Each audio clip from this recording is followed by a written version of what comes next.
Warning: this content is not for those who are easily upset. What you're about to see is the exact statement and proof shared by Cassie Ventura in federal court. It was recorded on the 5th day of the trial of Sean Diddy Combs. Some of these details might shock you, make you feel uneasy, or even make you wonder if this could be true. How blind can love really be? How long does it take for a woman to see that she's fallen for a monster? Cassie Ventura was once Hollywood's favorite, beautiful, talented, and madly in love with Diddy, the most powerful man in American music. But behind the bright lights and red carpet smiles was a nightmare that lasted for years. No one knew that in his million-dollar mansion, Cassie wasn't living like a princess. She was a prisoner. She was controlled, manipulated, and tortured both physically and emotionally, in parties so dark they seemed unreal. Cassie used to believe her love could change Diddy, but then she realized this wasn't love at all. It was control. It was dependence, and it was a trap disguised in luxury. In 2025, under the bright lights of a federal courtroom and in front of many cameras, Cassie finally spoke out. She was no longer the shy singer from before. She was the key witness, ready to bring down Diddy's empire. Why did she decide to speak now? What evidence does she have that could send Diddy to prison forever? And is this just the beginning of a much bigger criminal story? Cassie's voice was heard, and the courtroom went quiet. An empire might fall. A man who was once treated like a king might finally face justice. And the truth, raw and unfiltered, is finally being told. This isn't just a statement. It's the cry of a broken heart and a warning for every woman. All the testimony, every shocking detail that's never been revealed before, it's all here in this video. Puff is a different dude. You understand? It's the drugs, it's the alcohol. He wasn't that dude back then. Puff wouldn't smoke no weed. The only pills he had started taking that got him addicted was those opioids that he was taking because of the pain in his wrist from Kim slicing his. The air outside the Los Angeles federal courthouse was thick and heavy, like a storm was about to break. Reporters pushed to get closer, cameras kept flashing, and on social media, the Sean Diddy trial was blowing up with millions of posts. Inside, the courtroom was packed full. The jurors stared ahead with serious faces. Many women in the crowd held each other's hands, like they were there to support each other. They were all waiting to hear from Cassie Ventura, once a star of beauty and talent, now there to talk about her past. Cassie walked in with her shoulders back and eyes determined. She wore a plain gray coat and had no makeup or jewelry on. It was so different from the glamorous image she had when she was with Diddy on magazine covers. 2 security guards were with her as she went to the witness stand to face Diddy's lawyers, who were paid a lot to protect Diddy's reputation. The judge gave a firm warning that the courtroom needed to stay calm and respectful. Then the HT questions began.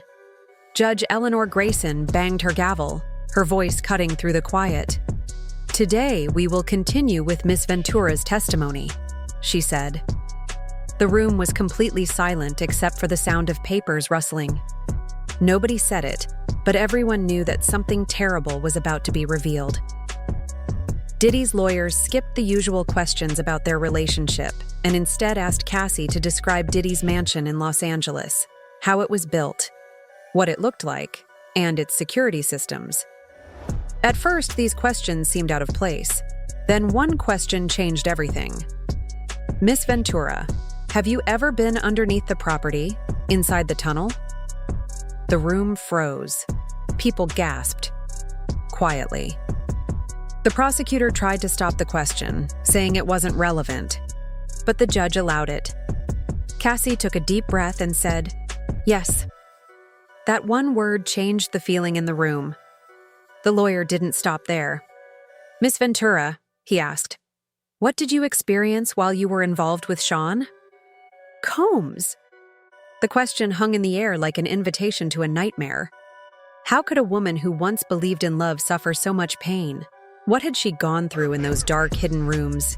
And how had she found the strength to stand up to the man who had hurt her for so long?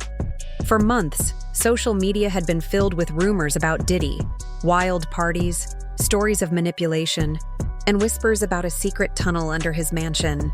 Reddit was full of conspiracy theories, anonymous stories, and even jokes in the news. But no one really knew the truth until Cassie, the woman who had once loved Diddy completely, decided to speak out. She wasn't just a witness, she was the spark that could expose a web of lies. The defense lawyer leaned in, his voice sharp. "What did you see down there?" he asked. Cassie started to speak. "I didn't want to go," she said. It was punishment.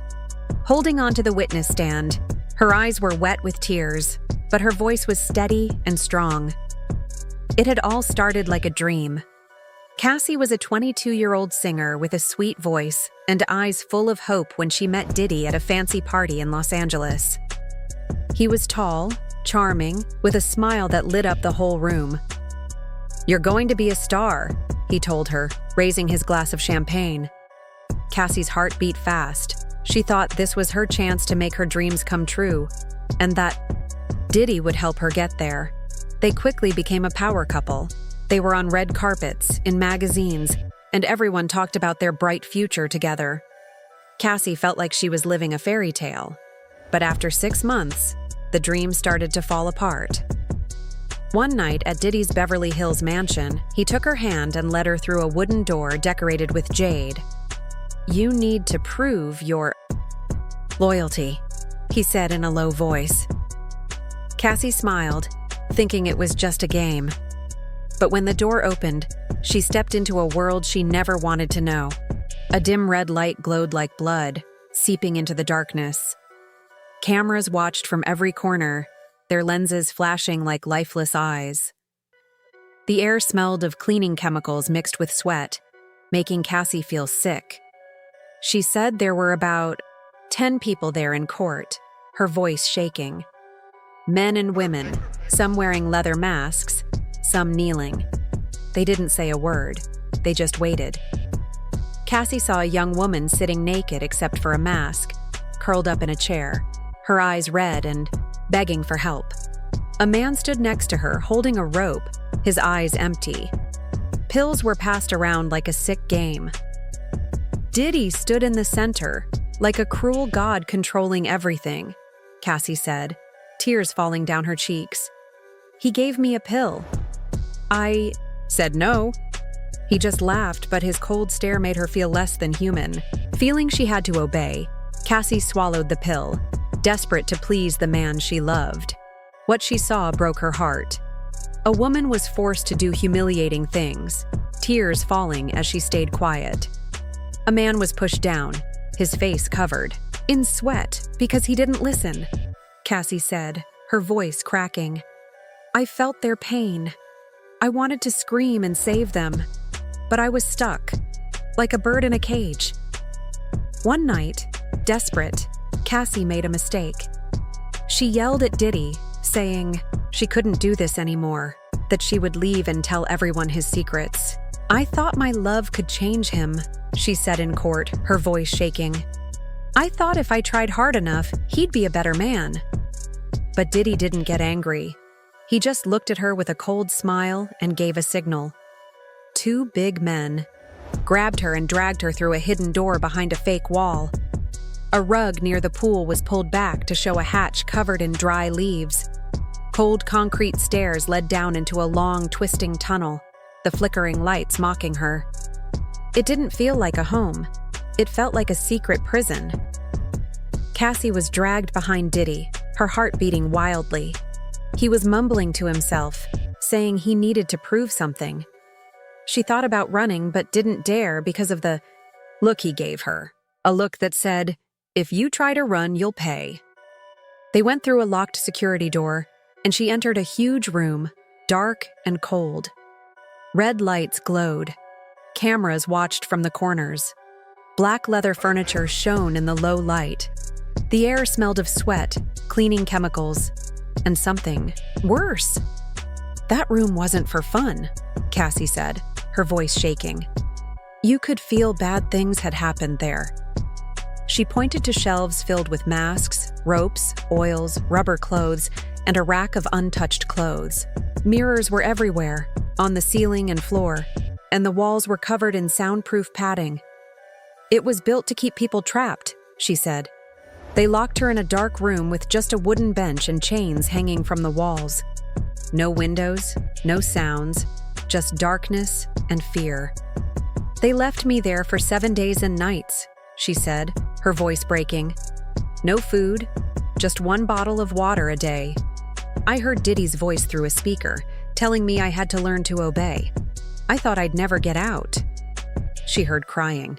She wasn't sure if it was real or just in her head, like souls trapped there. The defense lawyer asked if she ever saw anyone else down there. Cassie hesitated, then said yes. She saw 2 women in wigs and masks. One was lying still on a couch, the other sitting near a camera tripod. They didn't talk or move. Diddy called them performers, but she wasn't introduced. By the 7th day, Cassie was broken. She fell to her knees, sobbing through the crack in the door. I said I'd do anything, she said, her voice filled with pain. I said I'd be whatever he wanted, just to get out. Diddy came to the door, his smile as cold as a blade. He pulled her out and whispered, "Now you know who you belong to." Cassie left that tunnel that night, trembling. Her clothes smelled like that place for hours. In court, she admitted she never told anyone, not her friends or family, because she didn't want to disappear. That's how it felt, she said. Like if I spoke up, I'd vanish like those girls in that room.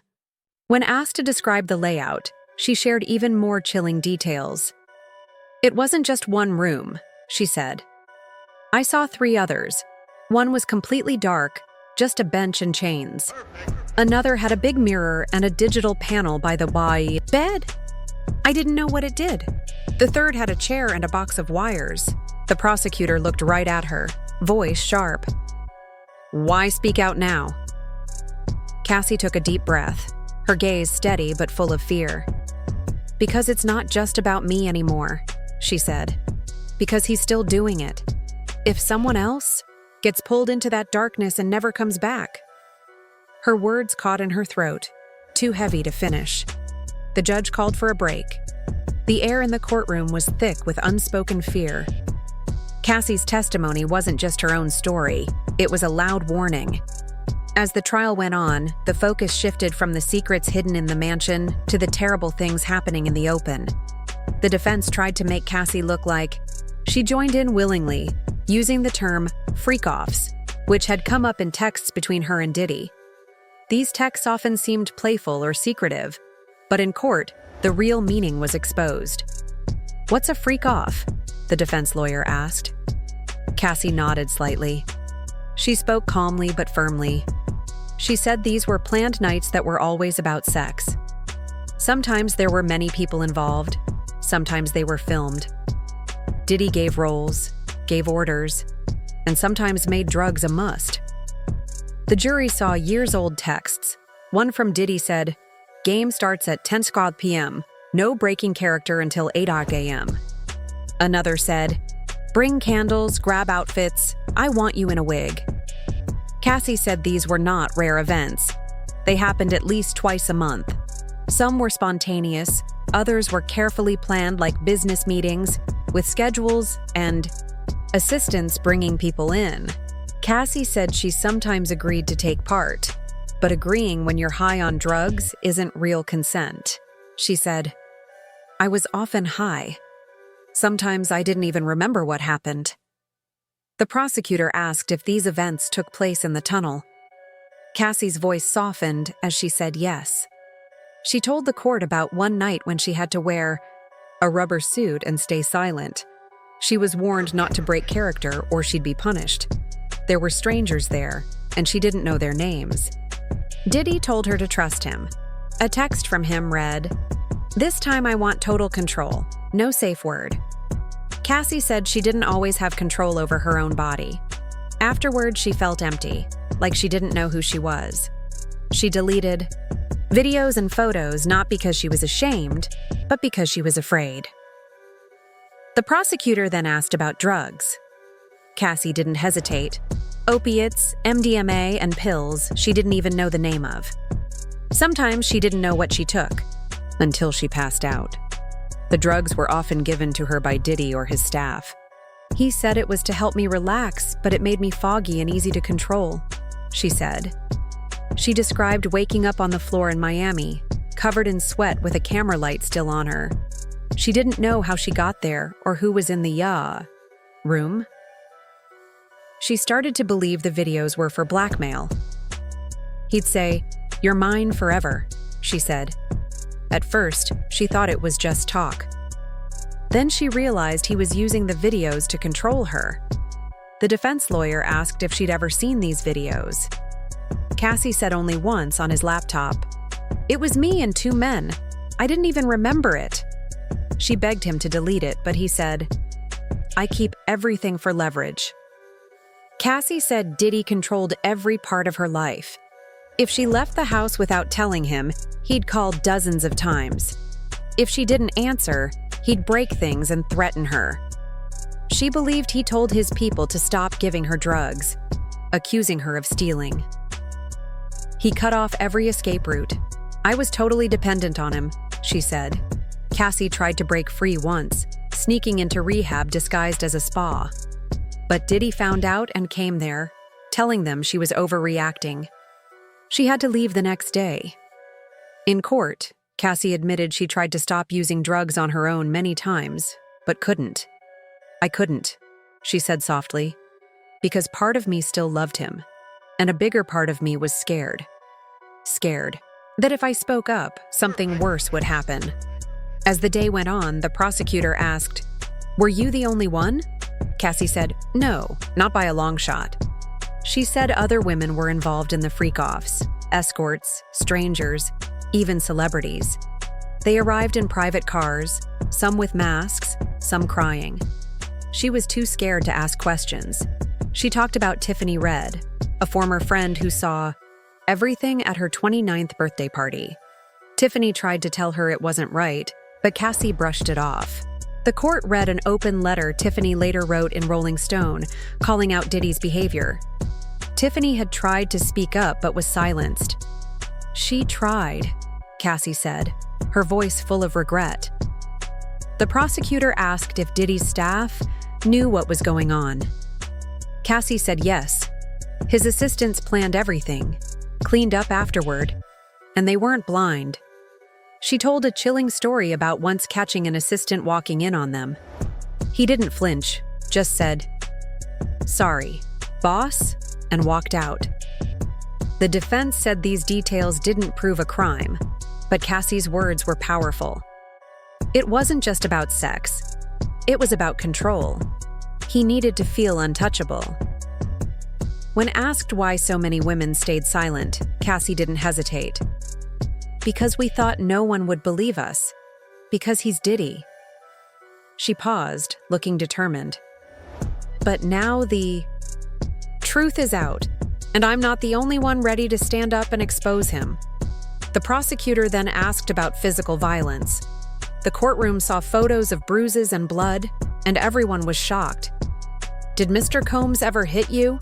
he asked. Cassie looked down and nodded. "Yes, many times." She said it started with him gripping her wrist too hard or shoving her in fights. He'd always apologize, swear it wouldn't happen again. But it always did. The court saw a photo of a cut above her eyebrow. Cassie said it happened one night when she came home late after eating alone. Diddy thought she was cheating, but she wasn't. He was drunk, paranoid, and angry, she said. She was supposed to be packing for a trip, but she fell asleep on the couch. She woke up to him screaming. "I don't remember much after that, just the pain," she said. She described him kicking her in the back after reading a text from another man. "Who was it?" the prosecutor asked. "Kid Cudi," she said. She explained she and Cudi had dated briefly when she and Diddy were apart, but Diddy never let it go. He used it as an excuse to hurt her. Even when she tried to leave,